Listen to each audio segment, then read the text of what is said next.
நிறுவனங்கள்ல பிஎஸ்என்எல் பார்த்தீங்கன்னா 1,75,000 கோடி ஊழல் சொல்லி தான் ஆட்சிக்கே வந்தாங்க. காங்கிரஸ் ஆட்சியை கவிழ்த்தாங்க. அன்னைக்கு பார்த்தீங்கன்னா காற்றாலைகளில் 1,75,000 கோடி ஊழல் நடந்துருச்சு அப்படின்னாங்க.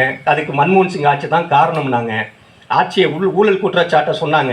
காந்தி மாதிரி வேஷம் போட்டு அண்ணா ஹசாரேலாம் வந்தார். கிரண்பேடி வந்தாங்க. முதல் ஐபிஎஸ் பெண்மணினாங்க. அரவிந்த் கெஜ்ரிவால் வந்தார். இவர் ஐஏஎஸ் படிச்சிருக்காரு. இவர் சொன்னால் கரெக்டாக தான் இருக்குனாங்க. பார்த்தீங்கன்னா புரளிங்கு வித்தை காமிச்சிட்டு இருப்பான் பாருங்க ஒருத்தன் ராமா இது ஒருத்தர் சொல்லியிருப்பான். இந்த இதில் பதஞ்சலி நிறுவனத்திலலாம் வருவான் பாருங்க. அதெல்லாம் வந்து நின்றுக்கிட்டு ஆமாம் அதெல்லாம் வந்து நின்றுட்டு சொல்லிட்டு இருந்தான். அதை நம்பி மக்கள் என்ன பண்ணிட்டாங்க, உடனே இவ்வளோ பெரிய ஊழல் பண்ணிடுச்சா, ஏடா 1,25,000 கோடி நம்ம வாழ்க்கையிலே பார்த்துக்கணும், எத்தனை முட்டடா அப்படின்னு யோசிச்சு போய் ஓட்ட போட்டான். இன்னைக்கு இவங்க வந்தாங்க 5G அலைக்கற்றை ஊழல். எப்படி பார்த்தீங்கன்னா 5 லட்சம் கோடி அலைக்கற்றை ஊழல் வந்து என்ன பண்ணிருக்குன்னா 1,75,000 கோடி தான் போயே இருக்கு. அப்போ இது ஊழல் இல்லையா?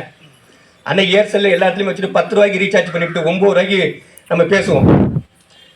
இன்கமிங் வந்து வந்துகிட்டே இருக்கும். இன்னைக்கு இன்கமிங் வருதுங்களா ட்ராயில் 28 நாள்னா 26 நாள் ஆயிடுச்சா? ஒரு மாதத்துக்கு 30 நாளா எத்தனை நாளுங்க? அது எப்படி 26 நாள் ஒரு ட்ராய் நிறுவனம் மட்டும் கொடுக்குது சொல்லுங்க. அது மட்டும் இல்லாமல் அண்ணன் சொன்னாருங்க, மணிப்பூர் பிரச்சனை எடுத்து பேசினார். மணிப்பூர் நீங்களாம் செய்திகள் பார்க்குறீங்களா? இந்த தூங்கிட்டீங்களா? சரி சரி பார்க்குறீங்களே. மணிப்பூர் பிரச்சனையை பற்றி யாராச்சும் ஒரு பெண் சொல்ல முடியுமா என்ன நிகழ்ந்ததுன்னு? புனியாதீங்க. 33% இடஒதுக்கீடு நம்ம தான் தரப்போகிறோம். பெண்ணுக்கு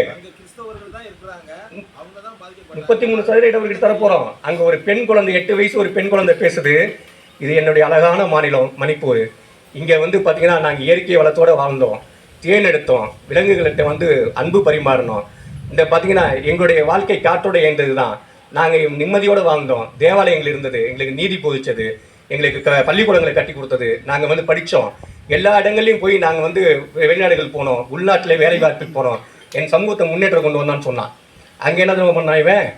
மைட்டி தும்கின்னு ஒரு சமூகத்துக்குள்ளே ஒரு மோதலை உருவாக்குறான். ஏன் மோதலை உருவாக்குறான்? அங்கே இருக்கக்கூடிய காட்டு பகுதியில் கனிம வளங்களும் இயற்கை வளங்களும் இருக்குது. அதை எடுக்கணுங்கிறதுக்காக அந்த மக்களை அடித்து துன்புறுத்தி எரித்து அதை படிப்புக்கு இல்லாமல் பாலியல் ரீதியாக துன்புறுத்தி நிர்வாணமாக அழைச்சிட்டு போனான் பெண்கள் எல்லாம். அதை நிர்வாணமாக அழைச்சிட்டு போன பெண்களில் ஒரு வீட்டுக்காரர் வந்து என்னன்னா நமக்கு இந்திய நாட்டில் இராணுவத்தில் நமக்காக சேவை புரிந்தவர். புரியுதுங்களா? இப்படிப்பட்ட அவலங்கள்லாம் நடந்தது.